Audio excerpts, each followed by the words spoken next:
Welcome back to India sports store. என்னடா சிறுசா இருந்த போர்டு பெருசாயிடுச்சுன்னு பார்க்குறீங்களா? இது அதே ஹெர்குலிஸ்ல மேக்னம் மாடல்ல பெரிய போர்டுங்க. இதோட பிளேயிங் ஏரியா பார்த்தீங்கன்னா 29 இன்ச்சஸ் வருது. அவுட்டர் ஏரியா பார்த்தீங்கன்னா 33 இன்ச்சஸ் வருதுங்க. அண்ட் தென் இதோட திக்னஸ் பார்த்தீங்கன்னா 4 mm திக்னஸ். அவுட்டர் எட்ஜஸோட திக்னஸ் பார்த்தீங்கன்னா 5 mm வருது. இதுவும் உங்களுக்கு அந்த மேட் ஃபினிஷ்லையும் ஸ்மூத் சில்கி டச்லையும் கொடுத்துருக்காங்க.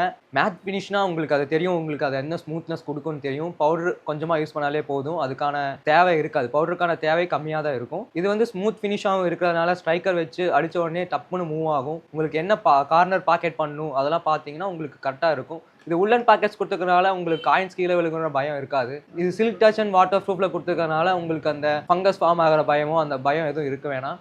ஹை குவாலிட்டியான போர்டாக தான் இருக்கும். உங்களுக்கு ப்ரீமியமில் உங்களுக்கு கொஞ்சம் பெரிய சைஸ் போர்டு வேணும்னா இந்த போர்டு நீங்கள் சூஸ் பண்ணலாம். இதை பற்றி மேலும் தெரிஞ்சுக்கணும்னு ஆசைப்பட்டீங்கன்னா please visit India sports store. And then கீழே ஸ்க்ரோல் ஆகிற நம்பருக்கு கால் பண்ணி நீங்கள் டீட்டெயில்ஸ் தெரிஞ்சுக்கலாம்.